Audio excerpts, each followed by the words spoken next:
5 തലമുറകളായി നിങ്ങൾക്കൊപ്പം PRS hospital. കേരളത്തിൽ ഉൾപ്പെടെ നിരവധി ആശ്രമങ്ങളുണ്ട്.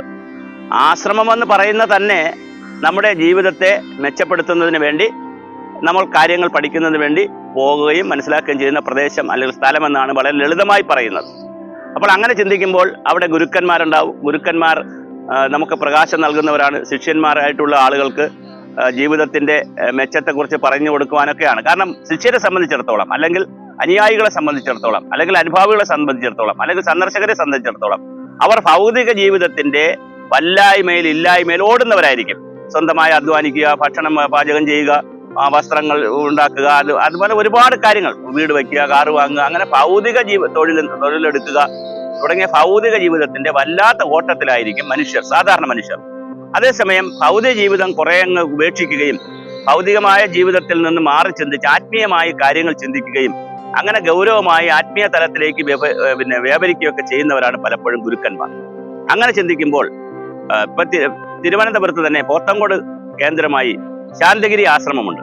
നവജ്യോതി ശ്രീ കരുണാകര ഗുരു ആയിരുന്നു ആശ്രമത്തിന്റെ സ്ഥാപകനായിട്ടുള്ളതായിരുന്നു, അല്ലെങ്കിൽ ആശ്രമത്തിന്റെ ഗുരു. ഇപ്പോൾ അവിടെ ശിഷ്യപൂജിത, ജനനി ശിഷ്യപൂജിതയൊക്കെ ഉണ്ട്. അത് വേറൊരു തലം. ഞാൻ ആശ്രമത്തെ പരിചയപ്പെടുത്താനല്ല ഈ വീഡിയോ ചെയ്യുന്നത്. എന്നാൽ നവജ്യോതി ശ്രീ കരുണാകര ഗുരു ശിവഗിരിയിൽ ഉണ്ടായിരുന്നു. ശിവഗിരിയിൽ നിന്നാണ് ശിവഗിരിക്ക് അടുത്തുള്ള മറ്റൊരു സ്ഥലത്ത് ചെറിയൊരു ആശ്രമം പോലെ തുടങ്ങിയിരുന്നു. അതിനുശേഷമാണ് പോത്തങ്കോട് എത്തുന്നത്. ചേർത്തലയിലാണ് ജനിച്ചത്. ജന്മം കൊണ്ട് ചേർത്തലയിലാണെങ്കിൽ അവധൂതനായിരുന്നു. പടാനി സ്വാമി എന്നറിയപ്പെടുന്ന ഒരു മുസ്ലിം സ്വാമിയിൽ നിന്ന്, അല്ലെങ്കിൽ ഒരു അവധൂതനിൽ നിന്ന് കാര്യങ്ങൾ മനസ്സിലാക്കിയിരുന്നു. അപ്പൊ അവധൂത് പോവുക എന്നൊരു പ്രവൃത്തിയുണ്ട്. ഗുരുക്കന്മാരും സന്യാസിമാരും ഒക്കെ അവധൂത് പോകും. ധാരാളമായി യാത്ര ചെയ്യുന്നവരാണ്. ഗുരുദേവൻ, ശ്രീനാരായണ ഗുരുദേവനൊക്കെ നന്നായി അവധൂത് ചെയ്തിട്ടുള്ളവരാണ്. അപ്പൊ അവധൂത് ചെയ്ത ശൈലിയൊക്കെ ഉണ്ട്. അപ്പോൾ കരുണാകര ഗുരു അങ്ങനെ പോയിരുന്നു. അങ്ങനെ അതിനുശേഷമാണ് ശാന്തഗിരി ആശ്രമത്തിലേക്ക് വരുന്നത്. ആശ്രമത്തിൽ വന്നതിന് ശേഷം, സ്ഥാപിച്ചതിന് ശേഷം 3-4 കാര്യങ്ങൾ അവിടെ പറയുന്നുണ്ട്. ഒന്ന്, അന്നദാനം.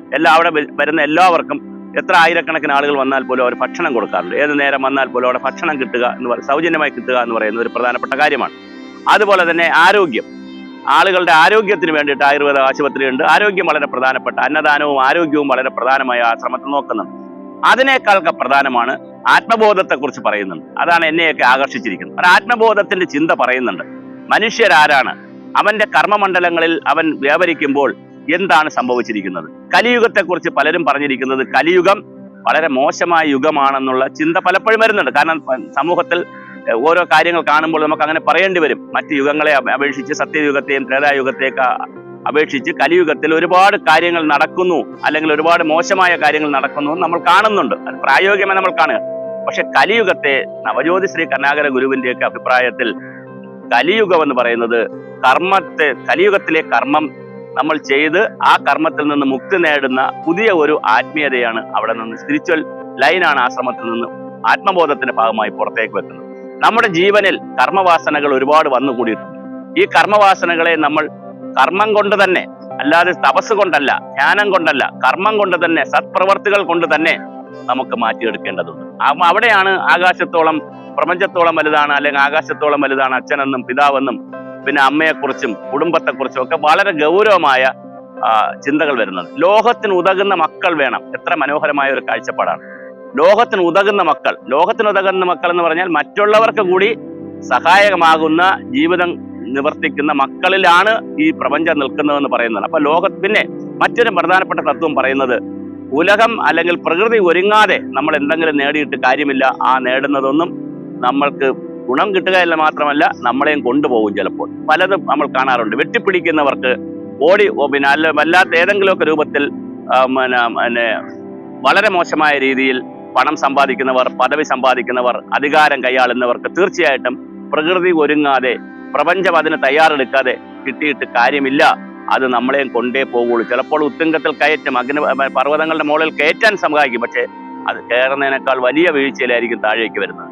ഇതെല്ലാവർക്കും പാഠമാണ്. അപ്പൊ ആത്മനിഷ്ഠയുടെ, ആത്മബോധത്തിന്റെ ഒരുപാട് കാര്യങ്ങൾ ശാന്തഗിരി ആശ്രമത്തിലെ നവജ്യോതി ശ്രീ കരുണാകര ഗുരു ലോകത്തിന് സംഭാവന ചെയ്യുന്നുണ്ട്.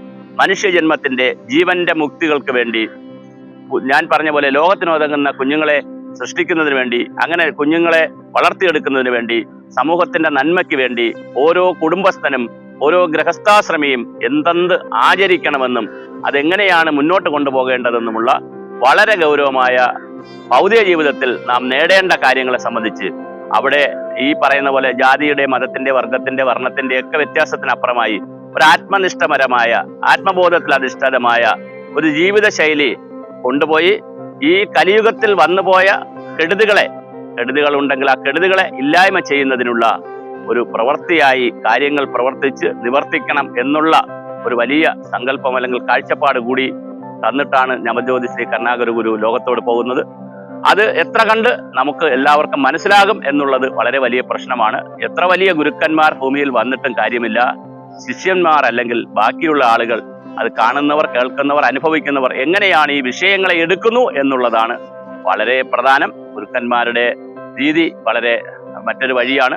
അത് നമ്മൾ മനസ്സിലാക്കുമ്പോഴാണ് തീർച്ചയായിട്ടും ശിഷ്യരും മറ്റ് ബന്ധപ്പെട്ട ആളുകളുമെല്ലാം ആ വഴിയിലേക്ക് എത്തുന്നത്. ആ തരത്തിൽ അന്നദാനത്തെക്കാൾ, അതുപോലെ തന്നെ അന്നദാനം പോലെ തന്നെ, അല്ലെങ്കിൽ ആതുര സേവനം പോലെ തന്നെ, ആരോഗ്യ രക്ഷ പോലെ തന്നെ വളരെ പ്രധാനമാണ് ആത്മനിഷ്ഠാപരമായ ആത്മബോധം. അതിൽ വലിയ സംഭാവനയാണ് നവജ്യോതി ശ്രീ കരുണാകര ഗുരു ലോകത്തിനോട് സംവേദിച്ചിരിക്കുന്നത്.